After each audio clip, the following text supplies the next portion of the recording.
Être homosexuel, lesbienne, bisexuel, transgenre, queer, aujourd'hui, en 2018, conduit des personnes vers la mort, en France, en Europe et partout dans le monde. Nous sommes en colère mais mobilisés et dignes, pour dire que nous ne laisserons pas les personnes lesbiennes, gays, bi, trans se faire lyncher ou se faire assassiner dans l'indifférence.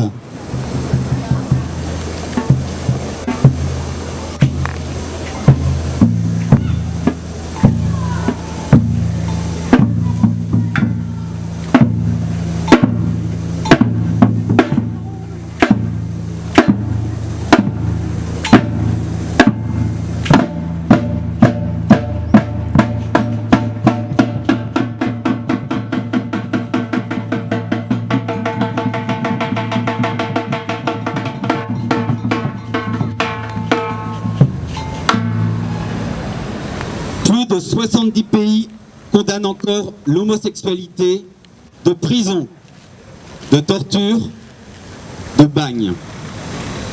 Une dizaine de pays condamnent à mort les homosexuels. En Europe de l'Est et aux alentours, la répression d'État s'accentue sur les homosexuels, les transgenres, sur les femmes, sur les minorités en général. En France, SOS Homophobie, dans son rapport sorti hier, note pour 2017 5% d'augmentation dans les actes homophobes et transphobes. Le projet de loi Asile et Immigration.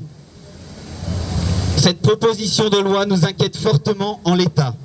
Le cas de Moussa, homosexuel guinéen, qui risque le renvoi dans un pays où la prison, la répression, voire plus, la mort l'attendent, en est une récente illustration.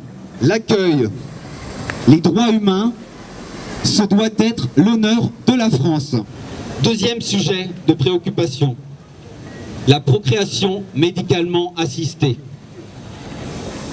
Les débats autour des états généraux de la bioéthique ont été squattés par des militants réactionnaires qui n'ont eu de cesse d'exprimer sans complexe toute la détestation qu'ils portent envers la diversité des familles, envers nos amours, nos couples et nos enfants. L'homophobie détruit des vies et abîme celles et ceux qui ne rentrent pas dans les normes.